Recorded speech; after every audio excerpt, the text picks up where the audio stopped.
Hi again, my name is Wally Wingert, and welcome to this McCann on McCool feature on the Cool McCool DVD box set. That's right. Chuck McCann here, one of the legendary performers in showbiz history. Chuck has been virtually successful in every aspect of the industry, but we're focusing on his animation work, specifically his work on Cool McCool. Chuck did about 90% of the voices on the show. A lot of the great villains that you hear is him, and just a lot of the townspeople. You never know where Chuck's going to show up on the cartoon. As I've been researching this cartoon, I've had a great time trying to pick out Chuck and his voices, and sometimes it's a little difficult because the guy is, frankly, very, very good. Chuck, welcome. Thanks. Well, thank you, Wally. Coming from you, I'm flattered. Thank you. Well, Yes. I'm excited. No time does my larynx ever leave my throat, if you'll notice. Let's hope not, anyway. As if by magic. Nothing up there, nothing up there. Anyway. I think he's lying. I think there's a lot up there, and it's really. And I've loved getting an opportunity to kind of dissect exactly what is up there, because the more I learn about you, the more brilliant I think you are. How did you get the job on Cool McCool? The year was 1965. Yeah, somewhere in there. Jeez, it's so long ago, kids. We know that Cool McCool started in the fall of '66, but there's probably a little advance time to animate and everything. Yeah. I was doing my show at WPIX at that time with Carol Corbett. Carol was doing her show. She was doing a zoo show. And I was doing my 4-hour show on Sunday, or 3 hours at that time, and a half hour to an hour every day. And then I was also doing the Clay Cole show on Saturday. That was like a dance show, and I did all the comedy bits in that. And so I was on 7 days a week. Wow. And no vacation. I mean, it was just 7 days for the whole year. It was your television show is how you met Al Brodak, the producer of all the King Feature stuff. Oh, sure. You were running the cartoons on your show or something? Yeah, we had cartoons on The Daily Show, and also cartoons on The Sunday Show. And along with Laurel and Hardy and, Abbott Costello and Three Stooges. And we ran all kinds of stuff, And then I would do these characters and these sketches and all these bits in between them, So it's kind of fun. Al was quite a talented guy, and he used to come in. We'd have a lot of fun talking about the characters that he was doing, Barney Google and so forth. And in fact, Al Brodak is still a buddy of mine. I haven't spoken to him in a while, but we did a pilot right here in my house not too long ago. He was a very, very creative guy. So he said, how would you like to do this cartoon series that I'm doing? It's a new one. It's called Cool McCool. So I said, okay. He said it was created by Bob Kane. So I said, you mean Batman Bob Kane? I said, yeah. That time, I think it was just about that time that the TV series had just come on. Yeah, big news. So I said, hey, gladly, Cape Barada. I mean, gee. So he said, well, it's about a detective, and it's a cartoon series. It's wacky, and but we've got some great ideas with the designs and so forth and so on. So I said, hey, interesting. And so they gave us the scripts, and I said, how many people are going to be working with us? He said, 3. And originally they wanted me to do the cool character, and then do. But I mean, Bob McFadden, who I'd read with many, many times, did a wonderful Benny, and they wanted to use a Benny prototype. Why was that? What did they want to do, Jack? I guess they felt Don Adams had that his character, but I don't think that character was in cartoon form at that time. It wasn't. It was a very successful series. So what they did was they created this, and also the Pink Panther character. Right. Was Shot in the Dark, I think, was out, So that kind of a character was very, very popular. And it was very funny. And they thought that Benny was a great prototype because this is a guy that bungles all the time. And so he goes, gee, number one, and he'd always goof and make terrible mistakes and get number one in all kinds of problems. And, these villains would be all over him, So Benny was a good type, a good prototype to use. Well, it worked. It worked tremendously. And Bob was fabulous. Yeah. And I I had to do all the other characters because I'm playing off Bob, you know? Yeah. You've done that Oh, yeah, many yeah. times. But they so- didn't have multi-tracking back then, you said. No, So you no. literally had to map them out so you were not We having were to... like jazz musicians, as I said before. We went into the studio and we sat down, we got the script, and we just cut it, you know, multiple voices. And you would kind of just write in next to it, you know, the owl, and I would put in, I'd do hybrids on voices. Like Lionel Barrymore was very close to the owl, but I would add little other things and touches to it, you know. So give it a kind of a different flair, you know. So I call them hybrids. Was the voice of Hurricane Harry a hybrid, or was that completely original? Oh no, that was a hybrid. I used a little Green Street and a little, you know. I can hear that in there. Yes, Sidney Gracie was this and that. But of course, the inadequacies of him having this big tooth in front. You would call it terrible, you know, like that thing. You know, gee whiz, what am I going to... Maybe I should just pull this out, you know? Which occasionally he would do, and then Yeah, all the air yeah, would yeah, deflate. yeah. It was a crazy cartoon. It had a lot of 60s sensibilities as far as the Yeah, it was surreality and the almost a little psychedelia, but it was quite the cartoon where Yeah. you could just watch it, and it was Great such design. great designs. You're right. Whiz, for that time. It was a And, treat for the eyes. Do you know? yeah. Did Bob Kane have a lot of input with the design? Oh, he sure. must have. He definitely. You know, he was a very talented guy. I mean, just look at Yellow Submarine. You know, and then after Yellow Submarine, we were going to do the sequel, which was Strawberry Fields, and that's with we had Deborah Winger. Right, Deborah Winger and Steve Gutenberg. And, So Al Brodak's had an influence, but Bob Kane, as the creator, actually probably yeah. did all the model Oh, shoots sure, and everything, sure, and sure. laid the whole thing out. well, you and- could see. I mean, Yeah. Bob Kane's characters, the villains, were all like like the Batman villains. Yeah. The Rattler was the Riddler. Yeah. Jack in the Box was the Joker. The whole thing. The Owl was the Penguin. And you know, we ran, I don't know how many seasons we ran on NBC, not many. I think And- I went for about 3 years. There's 20 3 years. episodes, but they kept Okay. rerunning them and rerunning Right, them. right. Okay, so 3 years.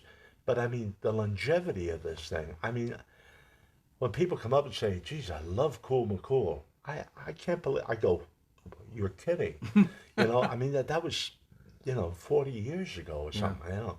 But it's held up. I mean, a lot of people remember it. Well, you know what they vividly. remember is the opening theme, because it was so cool. The animation comes out, and he's actually walking to the beat of the music. If you watch Right. the little figure, Right. and with the song, it completely identifies all the villains, who they are, what they're all about. Yeah. And it shows him just kind of like with the machine gun going around him, and it's like, well, whatever. Which shows his kind of cavalier attitude, that he's just not really connected with what's going on and how dangerous it really is. There was a brilliant theme song and a brilliant opening animation. Well, I thought. It really a- set the tone. Yeah. Broke a lot of ground Yeah, too, because you're that right. stuff had never been done before. Right. So, you know, and Brodak did that. I mean, you look at Yellow Submarine. I mean, it's a yeah. classic. Yeah. You know, and Was Bob Kane at many of the voiceover sessions? Did he have a lot of? Because he wrote a lot of the episodes. He's credited Yeah. as the Oh, most. sure. Yeah. Oh, absolutely.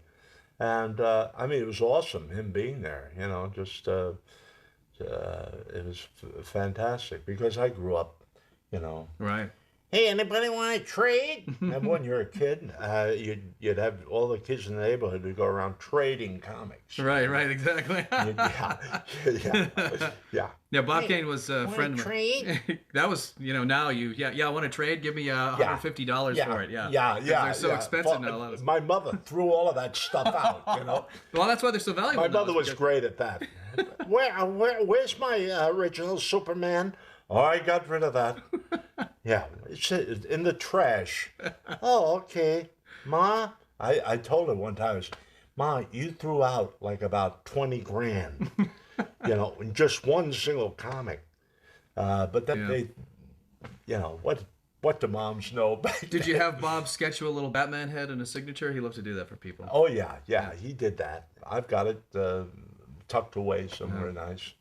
Yeah, those sessions must have been really fun because They were. Do you remember what studio you did them at in New York? I keep wanting to say WHOM, which was it had. All I remember is that it was a atypical radio studio, it wasn't just a recording studio, but it was like a radio studio, and I remember we recorded everything there at Wow. that particular studio. How much influence did either Al Brodak or Bob Kane have on your voice, your vocal interpretations? Did they say that's good? Can you do a little more of this, or did they just completely leave it yeah, up to you? yeah. They would be concerned about levels of excitement and energy. Energy is very important with a cartoon, as you know, and it's that cutting edge that you must maintain when you do the thing. You know, a lot of it comes from compression.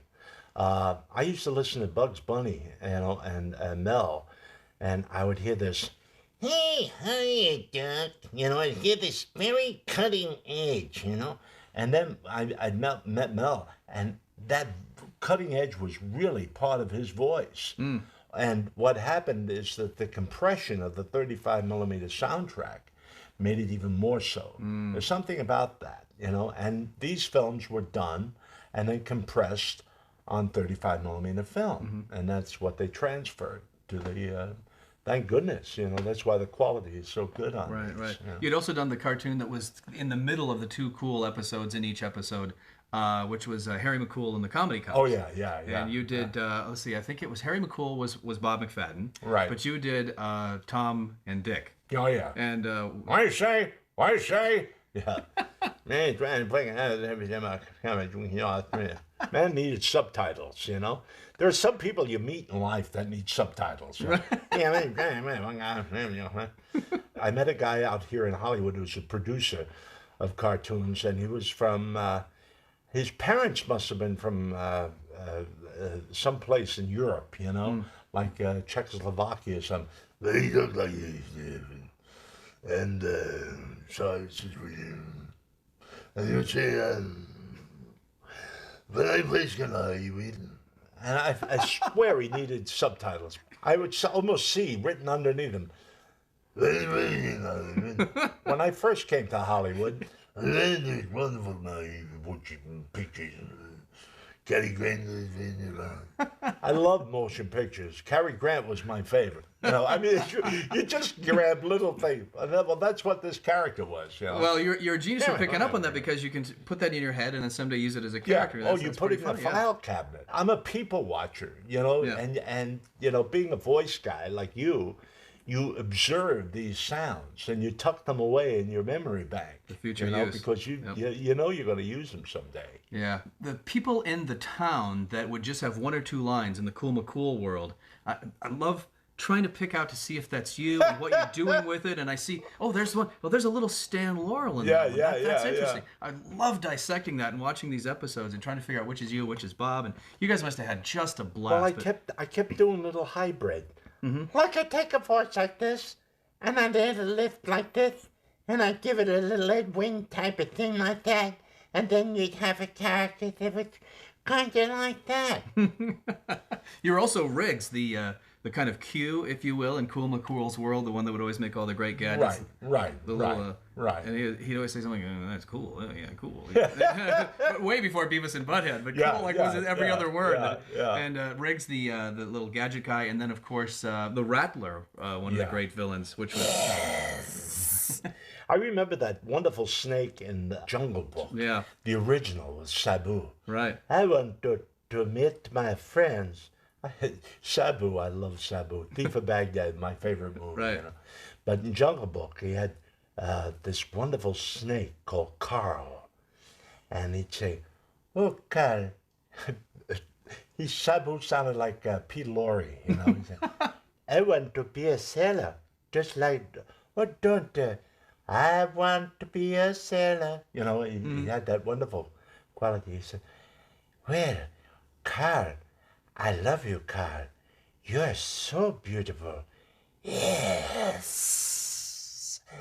I am beautiful." And you'd hold on to that, and they'd tweak the volume for you, and you'd get this wonderful kind of frightening kind of sound. That's that memory banks thing you were talking about. Some movie that you had seen as a kid, and you used that, and that's what's really great about the whole thing. That came directly from that snake. Yeah. But he was a snake, so why wouldn't that click into my head? Do you think that show was actually animated in New York, or they had maybe was that? You know, I don't know. It wasn't in the days of sending the films to Japan or to, Overseas, yeah. Terry Toons, I know, was done in New Rochelle and New York. I would bet that this stuff was probably done in New York somewhere in some studio. So Al Brodak's probably loved the fact that for this Cool McCool cartoon, you were bringing over your fan base from your television show Yeah. because everybody wanted to hear Chuck's voices yeah, on. yeah. Talking about the voice of number one, you had said was actually a direct rip-off. You ripped yourself off. Yeah. From your Dick H. Stump or your Dick Tracy my character. Dick Tracy. Yeah, yeah. Who also was a hybrid from Eddie Mayhoff, who I loved, who I later became very good friends with. And, you know, it's funny because a wonderful place out here where we shot our show the other night at the Sportsman's Lodge. Sportsman's Lodge is my home away from home. Yeah, it's a great great place. Yeah, yeah. And I walked in, I met Eddie Bracken there. John Wayne used to hang out there. I mean, this Well, you had a was- room there, right? you Well, said? yeah, yeah. because it was right near Republic Studios. Yep. So, you know, Radford was right down a couple of blocks Mm-hmm. down. So everybody from Republic would go over there. And I walked in the first time I went in there, Kate Smith was sitting there, you know, and Gene Autry and all of my friends. So it was just a great place. And then one day I walked in and I said, you know, if I didn't know better, you look exactly like Eddie Mayhoff. And the guy went, I am Eddie Mayhoff. Like that, you know. Try and pick out Chuck's voices in Cool McCool. Watch every episode. You'll have to watch them a couple times. We dare You'll you. almost need a scorecard to keep track of all the great characters. But so the main villains you did were the Owl, the Rattler, and Yeah. Hurricane Harry. And Carol Corbett was Yeah. doing Hurricane Harry's assistant. That's right. And she would also do Pussycat, Right. and the Owl and the Pussycat, very clever. Oh, Greta Gould, Yes. Dr. Madcap. Yeah, So she's she was quite wonderful. busy. And Bob McFadden, McCann. I see Yes. a pattern going on here. Yes. Yes. It must have been a great time with you three and just having Yeah, a lot the of Big laughs. Macs and- were there. Yeah. Yeah, the Big Macs. I guess Carol McCorbett. We're gonna make her Yeah, an honorary yeah, Mac. yeah. Yeah.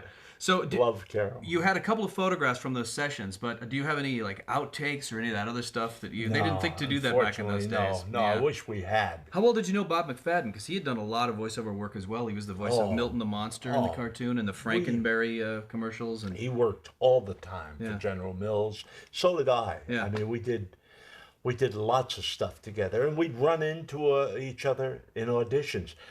Although I must say this, you know, in New York, it was a lot different back then than it is today. Mm-hmm.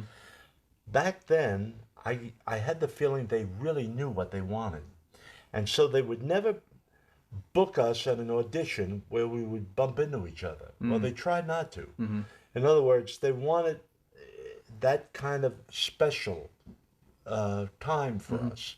And so you were never threatened by, and there were only like a handful of people that they would select. They would listen to the voices, select those people to come in because they knew that their range was close to that, you know. Today, it's like you walk in, there's 100 people, and the 95% of them got in the business yesterday. yeah, well, it's a Exactly. great looking show, and I would have loved to have seen some of the the actual backgrounds Yeah. and study them. Because Yeah. if you really look at the backgrounds in this show and you just freeze on it, like I So was well doing last designed. night, so well designed. It's surreal and it has a certain angularity to it, and it's really crazy looking, but brilliant nonetheless. And keen-eyed people will be able to pick out in episode 2, I believe, the NBC Peacock. It's when the owl Yeah. is getting all the birds of the world That's to do his right. evil bit, He's got- and you see the NBC Peacock and comes in and steals the guy's microphone. It's that kind of brilliant writing, I think, that you compared to Jay Ward. Oh yeah, absolutely. And the stuff that's in the big green ogre. What's his name? Oh, Shrek? Shrek. Yeah, Yeah, they yeah. had great writing in that. Now, Bob Kane was the story editor, or were there other writers that worked with him? Oh, I think he was a story editor. I think there were other writers that wrote with him. I'm sure there would have to be. I mean, it's a monumental amount of yeah, work, huge, writing. huge you know? task. Yeah. So and then I don't have to tell you, when you write for a cartoon, you've got to work out every gag. And so a script on a storyboard script on a cartoon it'd look like the Yellow Pages, you know, and it'd be a lot of stuff because you have to tell the animator exactly what's happening to those characters. Well, you're one of the greats, and you're Thanks. certainly one of the greats that inspired guys like myself to get in the business. And we know you inspired Quentin Flynn and many of the other guys who are doing it today. I grew up on Chuck McCann in the '60s and the '70s, and of course your television show in New York as well. So you're a great inspiration. I thank you very much for being there. You. And it was really a pleasure for me to be able to sit here and jaw with you for a little bit about one of my favorite cartoons, Cool McCool. So enjoy the DVD set. You heard the stories from the man directly here himself. You heard McCann on McCool, as it were, and thanks a lot, and enjoy the episodes and the commentaries. Don't forget there's a commentary on episode 1 and episode 8, and each of the episodes have a nice little intro by Mr. McCann himself. He'll kind of set up what the episodes are about. So until next time, thanks a lot. Great fun. Enjoy.